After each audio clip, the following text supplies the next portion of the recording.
Crystal بلوم اور سرگوشیوں والی ریت۔ ایک بہت ہی پرانے زمانے میں عام حدود سے بہت دور ایک سلطنت میں جہاں بلند و بالا زمرد کی طرح سبز پہاڑ اور چمکتی سرگوشیوں والی ریت کا سمندر ملتے تھے۔ ایتھل گارڈ ایک پوشیدہ مملکت تھی۔ یہ ایک ایسی جگہ تھی جہاں قدیم جادو فروغ پاتا تھا جو کرسٹل بلوم کے نام سے مشہور ایک افسانوی نمونے کے ذریعے برقرار تھا۔ یہ شاندار پھول مسلسل ایک پراسرار روشنی سے چمکتا رہتا تھا جو شاہی باغات کے قلب میں اگتا تھا۔ اس کی پنکھڑیاں خالص چمکدار کرسٹل کی بنی تھیں اور اسے ایتھل گارڈ میں تمام زندگی اور جادو کا محض کہا جاتا تھا۔ اس کی نرم چمک پورے دارالحکومت کو روشن رکھتی تھی، ہر رات کو طلوع فجر کی طرح روشن اور نرم بناتی تھی۔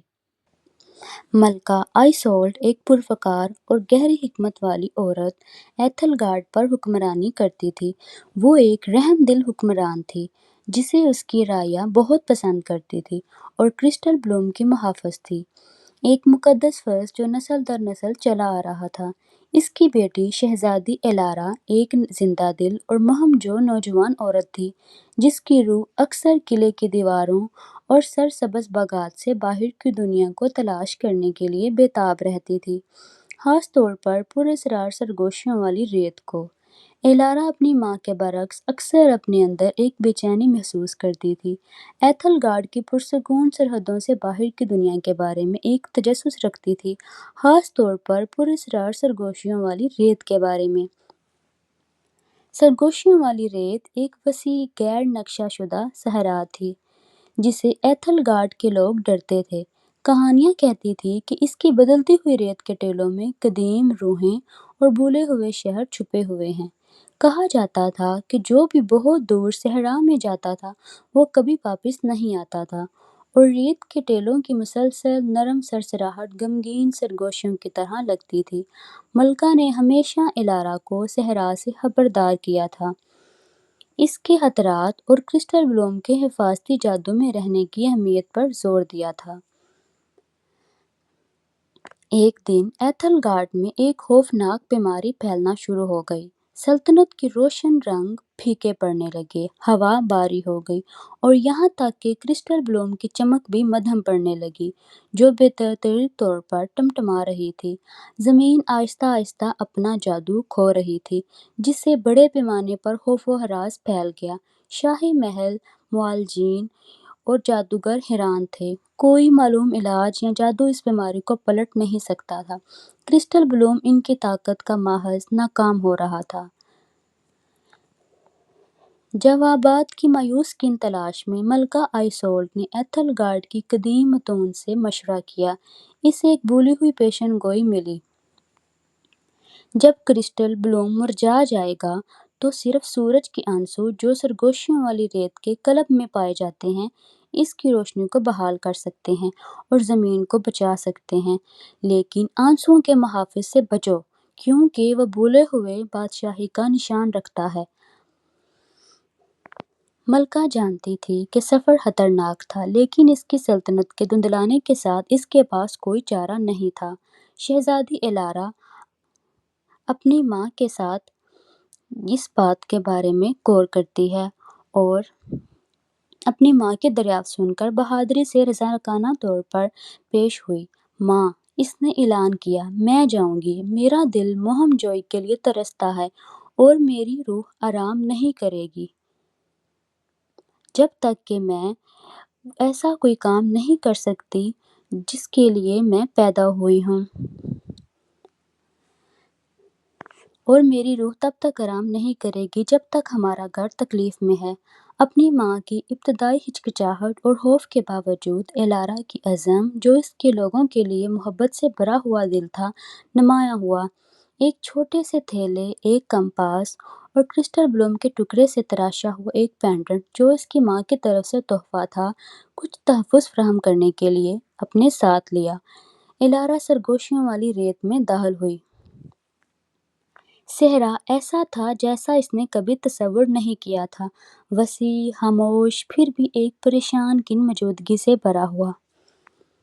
دن رات میں بدل گئے اور منظر مسلسل بدلتا رہا۔ ایلارا کو جھلسا دینے والی گرمی، کڑکتی ہوئی سردی اور فریب دار سراہوں کا سامنا کرنا پڑا جو اسے بھٹکانے کی کوشش کرتے تھے۔ ریت کی سرگوشیاں اونچی ہوتی گئی، کبھی انتباہ کی طرح لگتی، کبھی غمگین گانوں کی طرح۔ وہ اپنی ماں کے پینڈنٹ سے چمٹی رہی، اس کی مدھم چمک اس کی واحد تسلی تھی۔ ایک شام تھکی ہوئی اور پانی کے بغیر ایلارا ایک قدیم کھنڈر پر ٹھوکر کھائی جو آدھا ریت میں دفن تھا۔ یہ ایک شاندار شہر تھا، ایتھل گارڈ میں کسی بھی چیز کے برعکس پیچیدہ نقاشیوں اور علامات سے سجا ہوا تھا جسے وہ پہچانتی نہیں تھی۔ جیسے ہی اس نے تلاش کیا، اس نے ایک مدھم غمگین دھن سنی۔ آواز کا پیچھا کرتے ہوئے اسے ایک تنہا شخص ملا، ایک نوجوان جس کا چہرہ اداسی سے بھرا ہوا تھا۔ ایک لیار بجا رہا تھا، اس کی آنکھیں صحرائی رات کے رنگ کی طرح تھیں اور اس کے بازو پر ایک عجیب گھومتا ہوا نشان تھا۔ اس کا نام کیل تھا اور وہ سورج کے آنسوؤں کا محافظ تھا۔ کیل نے بتایا کہ وہ ایریدور کی بھولی ہوئی بادشاہی کا آخری وارث تھا، ایک فخر والی صحرائی تہذیب جو صدیوں پہلے ایک طاقتور جادوئی بیماری سے تباہ ہو گئی تھی، اسی طرح کی بیماری جو اب ایتھل گارڈ کو متاثر کر رہی تھی۔ سورج کے آنسو جسمانی آنسو نہیں تھے، بلکہ ستارے کی روشنی کے منجمد قطرے تھے جو 1000 سال میں ایک بار ایک چھپے ہوئے نہلستان میں گرتے تھے، جو بے پناہ شفا بخش جادو سے بھرے ہوئے تھے۔ کیل کے باوجداد ایریدور کے آخری بادشاہ نے ان آنسوؤں کو بند کر دیا تھا، ان کے غلط استعمال سے ڈرتے ہوئے، اور کیل خاندان سلطنت کو ان کی حفاظت کے لیے ایک مقدس قسم کے تحت رکھا تھا۔ اس کے بازو پر نشان اس قسم کی مہر تھے۔ ایلارا نے ایتھل گارڈ کی حالت زار اور پیشن گوئی کی وضاحت کی۔ کیل نے سنا، اس کا چہرہ بے تاثر تھا۔ اس نے تسلیم کیا کہ سورج کے آنسو حقیقی تھے اور اس کی بادشاہت کو بچا سکتے تھے، لیکن اس نے مدد کرنے سے صاف انکار کر دیا۔ آنسو بہت خطرناک ہیں، اس نے کہا۔ اس کی آواز میں کوئی جذبہ نہیں تھا۔ اس نے ایک بار تباہی دلائی تھی، میں اسے دوبارہ نہیں ہونے دوں گا۔ ایلارا تاہم اس کی سرد مزاجی سے آگے دیکھ سکتی تھی۔ اس نے اس کی آنکھوں میں گہرا درد اور نقصان دیکھا۔ حوصلہ نہ ہارتے ہوئے ایلارا کیل کے ساتھ کھنڈرات میں رہی، اسے قائل کرنے کی کوشش کرتی رہی۔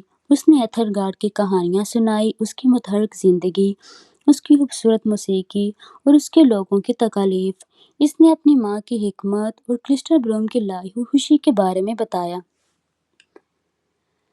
آہستہ آہستہ ناقابل فہم طور پر کیل نے سننا شروع کر دیا۔ اس نے ایلارا کی آنکھوں میں حقیقی مہربانی دیکھی، اس خوف اور دشمنی کے بالکل برعکس جس کا سامنا اس کے آباء و اجداد نے کیا تھا۔ اس نے اس کی ہمت بھی دیکھی جو اسے اپنے کھوئے ہوئے لوگوں کی بہادری کی یاد دلاتی تھی۔ ایک رات جب ریت کا طوفان برپا تھا، ایلارا بیمار پڑ گئی۔ کیل اپنی قسم کے باوجود اسے تکلیف میں نہیں دیکھ سکتا تھا۔ اس نے سورج کے آنسوؤں کا ایک چھوٹا سا حصہ، ایک قطرہ، اسے ٹھیک کرنے کے لیے استعمال کیا۔ جیسے ہی جادو نے ایلارا کو چھوا، اس کے کرسٹل بلوم پینڈنٹ سے ایک مدھم روشنی نکلی جو کیل کے آبائی نشان سے جڑ گئی، اور ایلارا صحت یاب ہو گئی۔ اسی لمحے کیل نے ایک خواب دیکھا، آنسوؤں سے تباہی نہیں بلکہ ان کا حقیقی مقصد توازن اور زندگی کو بحال کرنا، جب ایک خالص دل کے ساتھ استعمال کیا جائے۔ اس نے اپنے آباء و اجداد کو آنسوؤں کا شکار نہیں بلکہ خاص خادم کے جادو کو کنٹرول کرنے کی غلط کوشش کا شکار دیکھا۔ پیشن گوئی کو غلط سمجھا گیا تھا، کیل نے سرگوشیوں میں کہا۔ اس کی آواز کانپ رہی تھی۔ آنسوؤں نے ایریدور میں بیماری نہیں لائی، ایک اور جادوئی نمونے کے غلط استعمال نے لایا تھا۔ محافظ کا مقصد انہیں اس وقت تک حفاظت کرنا تھا جب تک ایک سچا دل انہیں ٹھیک کرنے کے لیے استعمال نہ کر سکے گا۔ اسے احساس ہوا کہ اس کے آباء و اجداد نے خوف نے پیشن گوئی کے حقیقی معنی کو غلط سمجھنے پر مجبور کیا تھا۔ جہاں امید بھی تھی وہاں صرف خطرہ دیکھا تھا۔ اس نے آخرکار ایلارا کی مدد کرنے پر اتفاق کیا۔ دونوں نے مل کر ریت میں گہرائی تک کا سفر کیا جس کی رہنمائی ایک قدیم نقشے نے کی جو صرف کیل کے پاس تھا۔ وہ چھپے ہوئے نہلستان پہنچے، ایک دلکش جگہ جہاں ستاروں کی روشنی کا مایہ بہتا تھا۔ سورج کے آنسو ایک تالاب میں جمع تھے جو خالص مرکز جادو سے چمک رہے تھے۔ جیسے ہی الارا نے ایک کرسٹل شیشے میں آنسو جمع کیے، کیل کا نشان روشن چمک اٹھا۔ قدیم قسم کو تحلیل کر دیا گیا تھا اور اسے اپنی تنہا حفاظت سے آزاد کر دیا۔ اس نے ایک ایسا سکون محسوس کیا جو اس نے کئی سالوں سے نہیں پایا تھا۔ جب وہ واپس لوٹے تو ایتھل گارڈ میں بیماری مزید بڑھ گئی تھی۔ کرسٹل بلوم تقریباً تاریک ہو چکا تھا اور ملکہ شدید بیمار تھی۔ الارا اپنی ماں کے پاس پہنچی اور کیل کی مدد سے سورج کے آنسو مرتے ہوئے کرسٹل بلوم پر ڈالے۔ ایک چمکدار روشنی پھوٹ پڑی جو پورے ایتھل گارڈ پر چھا گئی۔ رنگ پھوٹ پڑے، ہوا نئے جادو سے گونج اٹھی اور کرسٹل بلوم پہلے سے کہیں زیادہ چمک اٹھا جو پہلے سے بھی زیادہ روشن ہو گیا۔ ملکہ آئسول نے اپنی طاقت دوبارہ حاصل کی اور اس کے لوگوں کے چہروں پر خوشی لوٹ آئی۔ کیل نے ایتھل گارڈ میں رہنے کا فیصلہ کیا۔ اب وہ اپنے تنہا فرض سے آزاد تھا۔ اس نے ایریدویر کی حقیقی تاریخ کا انکشاف کیا، اپنے لوگوں کی حکمت اور ثقافت کا اشتراک کیا اور دونوں زمینوں کے درمیان دیرینہ خوف کو ختم کرنے میں مدد کی۔ سرگوشیوں والی ریت جو کبھی خوف کی علامت تھی اب سمجھ بوجھ اور تعلق کا رستہ بن گئی۔ ملکہ آئسول الارا کی حاصل کردہ طاقت اور حکمت کو محسوس کرتے ہوئے اسے صرف ایک شہزادی نہیں بلکہ ایک حقیقی رہنما قرار دیا۔ الارا اور کیل نے مل کر امن اور علم کو فروغ دینے کے لیے کام کیا، اس بات کو یقینی بناتے ہوئے کہ صحرا کی حکمت کے ساتھ ساتھ پروان چڑھے گی، ہمیشہ یہ یاد دلاتے ہوئے کہ حقیقی شفا صرف طاقت سے نہیں بلکہ حکمت، ہمت، سمجھ بوجھ اور پرانے خوف سے آگے دیکھنے کی خواہش سے آتی ہے۔ اگر آپ کو بھی میری ویڈیو پسند آئی ہو تو چینل کو سبسکرائب کر دیں اور ویڈیو کو لائک کر دیں۔ شکریہ۔